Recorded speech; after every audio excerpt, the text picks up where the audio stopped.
Bonjour à toute l'équipe de Sanon Logistique. Pour me présenter, je dirais que je suis un des homonymes du prophète Mohammed, paix et salut sur lui, puisque je réponds au nom de Mohamed El Bachir Sall. Je suis formateur, évaluateur en manutention portière et exploitation d'un terminal à conteneurs. Je suis consultant, je travaille dans le secteur. Je viens de boucler le mois passé mon premier quart de siècle dans le secteur portuaire.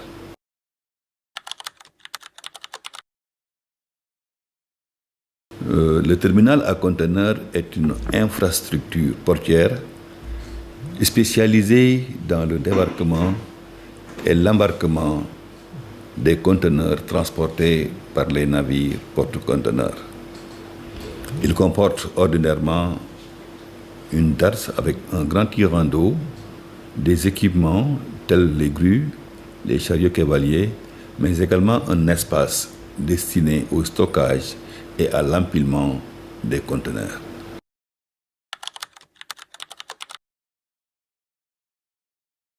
Oui, dans un terminal à conteneurs, retenez qu'il y a une intermodalité, il y a une rencontre de plusieurs modes de transport.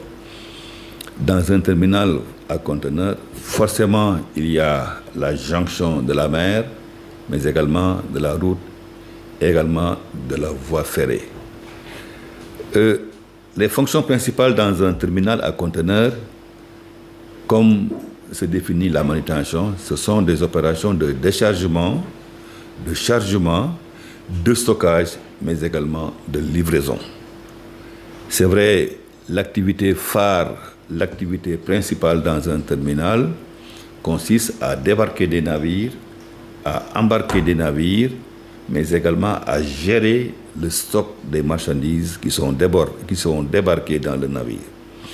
Le temps que les clients fassent leurs formalités administratives et douanières, ensuite, ils viendront pour prendre, n'est-ce pas, leurs marchandises.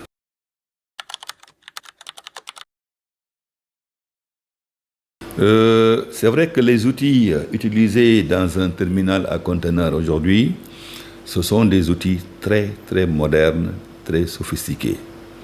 À l'image d'ITOS, le Terminal Operating System, la Radio Frequency Identification, le IA, ce sont des outils informatiques qui sont utilisés et qui ont un rendement consistant, qui ont un impact réel sur la gestion du temps.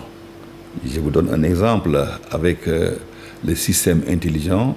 Cela a permis aux ports modernes, aux ports intelligents, de réduire de près de 30% le temps d'attente vraiment pour les livraisons des conteneurs.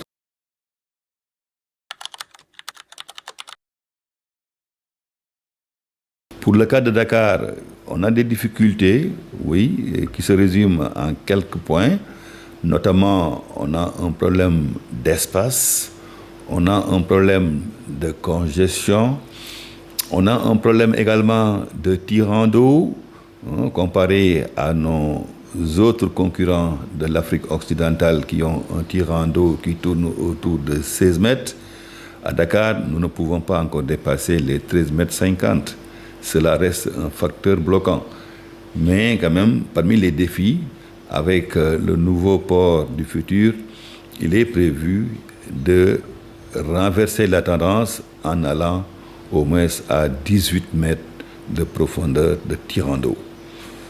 Parmi les défis également, il faut le dire, nous avons besoin d'avoir des équipements modernes, mais également d'être à jour comparé à ce qui se fait dans les ports modernes, notamment l'IA, la digitalisation, la robotisation. Ce sont les défis qui nous attendent pour les prochaines années.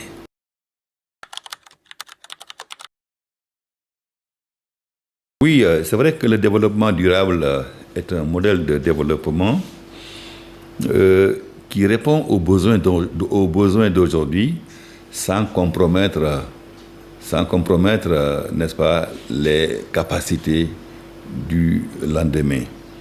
C'est vrai, même dans le choix des équipements, les équipements utilisés pour faire les opérations de débarquement et d'embarquement, il est fait état du choix des équipements les moins polluants. Il ne sert à rien de faire une grande capacité de production tout en polluant l'atmosphère et l'environnement.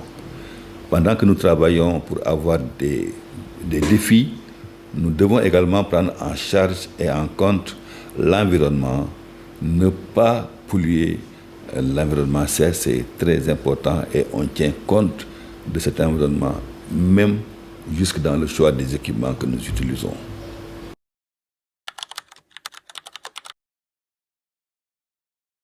Oui, pour travailler dans le secteur de la gestion d'un terminal, les compétences requises sont essentiellement le transport et la logistique. Pour dire vrai, dans la gestion d'un terminal, il y a à la fois le transport, le stockage, mais également la logistique. C'est vrai que beaucoup de gens ne connaissent pas le domaine de la manutention portière proprement parlé.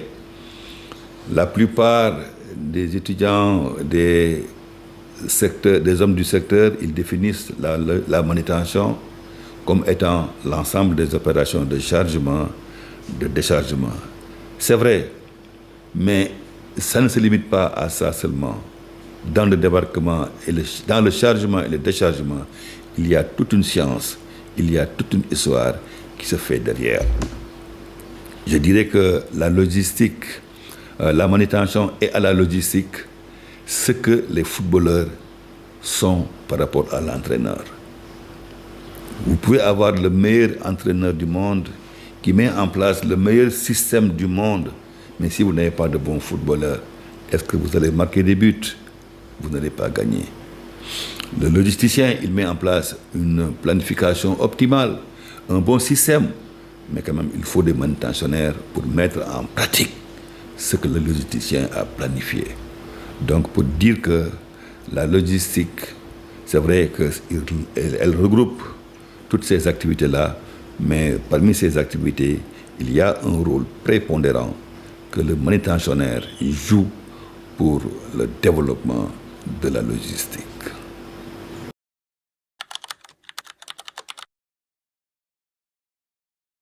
Oui, dans 5 ans, dans 10 ans, nous serons beaucoup plus dans la digitalisation, nous serons beaucoup plus dans l'intelligence artificielle, nous serons beaucoup plus dans la robotique.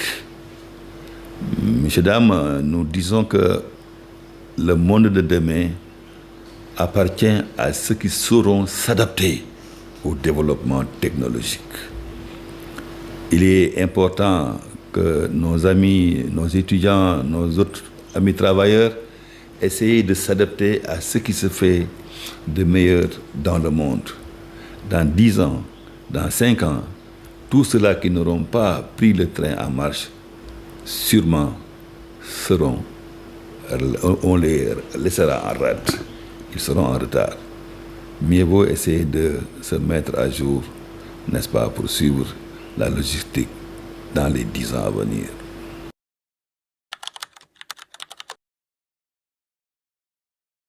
Et, des conseils que nous allons donner aux étudiants, aux gens qui voudraient intégrer ce milieu.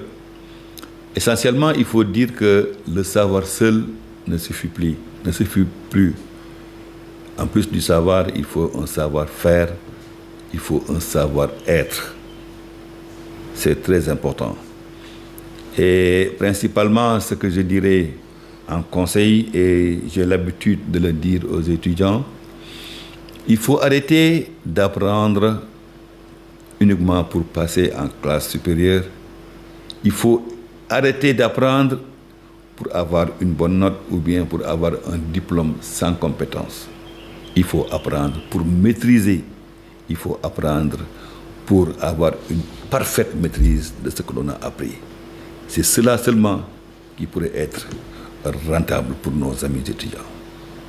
Voilà en quelques mots ce que je voudrais dire, mais je ne terminerai pas sans tirer un grand chapeau à Sanon Logistique pour les belles initiatives qu'il prend. Il est en train de moderniser le secteur, de donner des opportunités aux étudiants pour intégrer le milieu, mais également de donner aux autres la chance de connaître le milieu de la logistique, le milieu de la manutention. Vraiment, merci beaucoup à toutes, merci à tous.